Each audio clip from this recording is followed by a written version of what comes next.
साथियों नमस्कार, आदाब, सत श्री अकाल, जय भीम, जोहार। मैं डॉक्टर दशरथ हिनूनिया स्वागत करता हूं आज की इस परिचर्चा में। साथियों, अंतर्राष्ट्रीय मामलों में और विशेष रूप से अमेरिका द्वारा जिस प्रकार से भारत को टारगेट किया जा रहा है, ये भारत के लिए बड़ा चिंतनीय और सोचनीय विषय है। अभी अभी अमेरिका भारत के ऊपर ये इल्ज़ाम लगा रहा है, ये आरोप लगा रहा है कि, और ये अमेरिकी जो एजेंसियां हैं और वहाँ के जो मीडिया रिपोर्ट्स हैं, उनकी तरफ से खुलासा किया गया है कि भारत की तरफ से कुछ कंपनियां और सप्लाई चेन के जरिए फेंटेनाइल जैसे खतरनाक पदार्थ और प्रीकर्सर्स जो है वो अमेरिका और दूसरे देशों में, विदेशों में है, वो भेजने का काम किया जा रहा है। और इसका जो खुलासा है वो गुजरात के ही एक छोटे व्यापारी के द्वारा ये कहते हुए किया गया है कि यह अपने आप में एक संगठित और बड़े स्तर पर किया जा रहा है। इसमें छोटे स्तर पर ये जो काम करना है वो संभव नहीं है, और ये जो खेल है वो बड़े खिलाड़ियों के द्वारा खेला जा रहा है। इस प्रकार से, यानी कि एक तरह से इस व्यापारी के द्वारा कहा गया। अब व्यापारी ने क्या कहा है? उस गुजराती व्यापारी के दावे के अनुसार कुछ केमिकल और इंडस्ट्रियल सप्लाई चेन का इस्तेमाल किया गया। फ्रंट कंपनियों के जरिए एक्सपोर्ट इंपोर्ट डॉक्यूमेंट तैयार किए गए। पैकिंग और लॉजिस्टिक को इस तरह डिज़ाइन किया गया कि कस्टम चेक से आसानी से निकल सकें।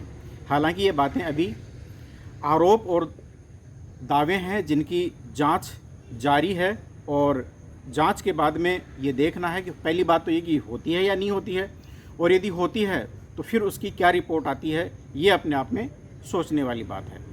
अब ये कैसे हो रहा है, लॉजिस्टिक और इसके जो रास्ते हैं वो क्या है? ड्रग्स की इस तस्करी में सबसे अहम भूमिका रही समुद्री मार्गों की।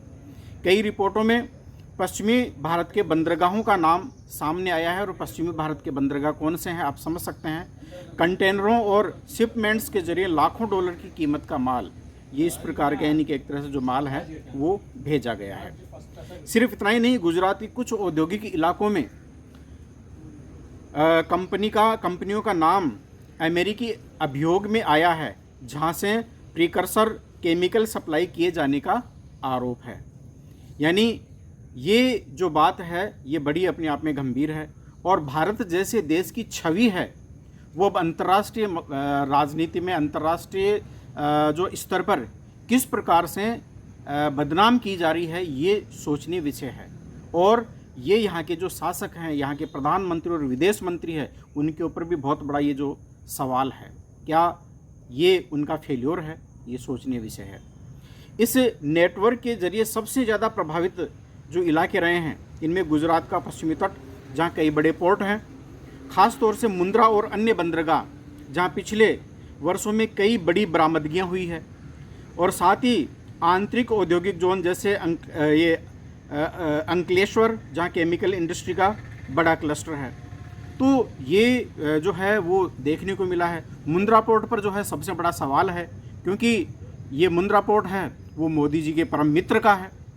दोस्तों, अब सबसे बड़ा सवाल अडानी ग्रुप का ये मुंद्रा जो पोर्ट है, इसी के ऊपर जो है वो आता है, और बार बार इसी का नाम लिया जा रहा है। अभी आपको पता होगा कि पिछले दिनों 22,000 करोड़ की जो ड्रग्स है वहाँ पर पकड़ी गई थी, और अब तक यानी कि एक तरह से जांच रिपोर्ट सामने नहीं आई कि वो किसकी थी, कौन इसमें शामिल थे, और अडानी ने हाथ खड़े कर दिए। तो जिस प्रकार से यानी कि एक तरह से ये देश के संसाधनों का, यहाँ के पोर्ट का, जो एयरपोर्ट का, यहाँ के यानी कि एक तरह से जो मेन जो इंफ्रास्ट्रक्चर है उनका जिस प्रकार से प्राइवेटाइजेशन किया गया, जिस प्रकार से उनको लीज पर दिया गया, ये उसी का परिणाम है। और देश की छवि को किस प्रकार से तार तार किया जा रहा है, ये बड़ा अपने आप में सोचनीय विषय है। असल में वहाँ कई बार बड़े पैमाने पर ड्रग्स की बरामदगी हो चुकी है। यही कारण है कि विपक्ष के द्वारा और मीडिया में यह पोर्ट है वो चर्चा में बना रहता है। लेकिन ये ध्यान रहे, किसी भी कंपनी या व्यक्ति पर सीधे दोष तभी लगाया जा सकता है जब आधिकारिक जांच और अदालत ऐसा कहे। हम यहाँ केवल रिपोर्टेड घटनाओं का ही जिक्र कर रहे हैं। ये भी बात सत्य है कि भाई हम जब तक यानी कि एक तरह से जाँच नहीं हो जाती इस बारे में कोई जो है वो सवाल नहीं उठा सकते। इसी के साथ साथ में राकेश अस्थाना की जो भूमिका है, जो पूर्व में CBI चीफ जो है CBI जो है सेकंड नंबर का जो चीफ है रह चुका है, नारकोटिक्स कंट्रोल ब्यूरो है उसका हेड रहा है। इसी प्रकार से यानी कि एक तरह से ऐसे ही एक और अन्य यानी कि एक तरह से पद के ऊपर रहा है और इसकी नियुक्ति के ऊपर और गुजरात के जो मतलब एक तरह से प्रधानमंत्री और अमित शाह के साथ में इनके किस प्रकार के संबंध है, ये बातें भी काफ़ी यानी कि एक तरह से विवाद और चर्चा का विषय रही है। पूर्व CBI और NCB अधिकारी राकेश अस्थाना का नाम भी कई रिपोर्ट्स और चर्चाओं में आया है। उनकी नियुक्तियों और मामलों की जांचों के दौरान अक्सर सवाल उठाए गए। हालांकि ये भी ज़रूरी है कि किसी भी तरह का निष्कर्ष केवल अदालत या आधिकारिक जांच ही दे सकती है और मैं केवल यानी कि एक तरह से संदर्भ में आपको जो है जानकारी उपलब्ध करवा रहा हूँ। क्या सवाल ये है कि क्या ये सिर्फ कुछ बदमाशों का खेल है या फिर कोई बड़ा संगठित गिरोह है। गुजराती व्यापारी का दावा है कि यह एक व्यवस्थित नेटवर्क है जिसमें केमिकल निर्माता, फ्रंट कंपनियां, लॉजिस्टिक चेन और अंतर्राष्ट्रीय खरीदार सब शामिल है। लेकिन इस नेटवर्क की वास्तविक गहराई तभी सामने आएगी जब जांच पूरी होगी। अब सवाल ये भी है कि सरकार और एजेंसियां हैं वो क्या कर रही है और उनको क्या करना चाहिए। पोर्ट सुरक्षा और कंटेनर स्कैनिंग को और मजबूत करना चाहिए या नहीं करना चाहिए। प्रीकर्सर्स केमिकल्स पर सख्त रजिस्ट्रेशन और नियंत्रण होना चाहिए। अमेरिकी व अन्य अंतर्राष्ट्रीय एजेंसियों के साथ तालमेल बढ़ाना चाहिए। वहाँ पर तो यानी कि एक तरह से केस चल रहा है, लेकिन अभी यहाँ पर यानी कि एक तरह से कुछ नहीं हो रहा है। और सबसे अहम पारदर्शिता, ताकि जनता को ये पता चल सके कि कौन सी बरामदगी हुई और कहाँ हुई और जांच किस स्तर पर जो है वो हुई है। तो ये जानने का जो अधिकार है वो भारतीय जनता को है। दोस्तों, इस ड्रग्स तस्करी में सिर्फ अपराध ही नहीं बल्कि देश की सुरक्षा और युवाओं की ज़िंदगी से जुड़ा हुआ जो मामला है वो सबसे भी अहम है, क्योंकि एम्स के द्वारा जो रिपोर्टिंग की गई है उसमें भी इस बात को सिद्ध किया गया है कि भारत में कम से कम 6 करोड़ जो लोग हैं वो ड्रग्स एडिक्टेड हो गए हैं। तो भारत के लिए भी बहुत बड़ी चिंता का विषय है कि भारत के लोगों को, भारत के युवाओं को जो है ड्रग एडिक्टेड कौन बना रहा है, इसके पीछे उनका क्या मकसद है और क्या देश के भविष्य के साथ में, युवाओं के साथ ये खिलवाड़ करने वाला जो है वो कौन सा गिरोह है, उनकी जांच पड़ताल होनी चाहिए। जनता के समक्ष ये मुद्दा है वो आना चाहिए। दोस्तों, याद रखिए, जो मैं आपको यानी कि एक तरह से ये जो बातें बता रहा हूँ ये केवल यानी कि एक तरह से केवल इसीलिए नहीं कि जो है मतलब एक तरह से उनके ऊपर सवाल उठते आए हैं तो उसी कड़ी में यानी कि एक तरह से इन बातों को उठा दिया जाए, लेकिन ये ज़रूरी हो जाता है कि इस प्रकार के जो मामले हैं उनकी जो जांच है वो गहराई से होनी चाहिए।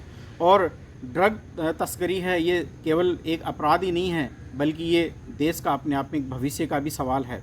क्या सरकार और एजेंसियां वाकई में सही दिशा में काम कर रही है, और यदि सही दिशा में काम कर रही होती तो फिर ये इतनी बड़ी घटनाएं क्यों होती, देश के ऊपर जो है वो आरोप क्यों लगते, ये बहुत बड़ा प्रश्न है और ये बहुत बड़ा सवालिया निशान है। मोदी सरकार को, प्रधानमंत्री मोदी को, गृह मंत्री अमित शाह को इस बारे में विचार करना चाहिए।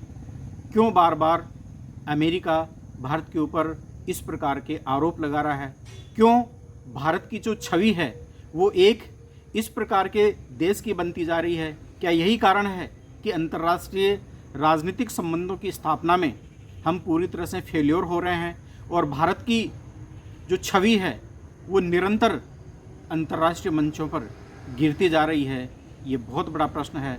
आम्बेडकराइट पार्टी ऑफ इंडिया के प्रदेश अध्यक्ष होने के नाते मैं सरकार के ऊपर सवाल उठाता हूँ, मैं यहाँ की विदेश नीति को जो है वो कटघरे में खड़ा करता हूँ और साथ ही साथ जो है मैं देश को सोचने के लिए मजबूर करता हूँ, देश के लोगों को, कि इस बारे में ज़रूर आप लोगों को सोचना चाहिए और जनता से सवाल उठाना चाहिए। बहुत बहुत धन्यवाद साथियों, आप अब तक हमारे साथ जुड़े रहें।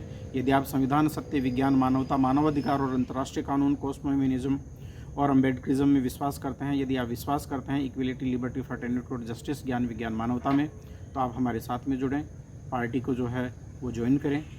और साथ ही साथ जिस रूप में भी आप पार्टी को तन मन धन से मदद करना चाहते हैं, डिस्क्रिप्शन में हमारा लिंक है, आप मदद ज़रूर करें। और साथ ही साथ मैं इस वीडियो के लिए भी आपसे ये कहूँगा कि यदि आपको ये कंटेंट पसंद आया है तो आप इसे लाइक करें, सब्सक्राइब करें चैनल को और इसे शेयर भी करें। बहुत बहुत धन्यवाद।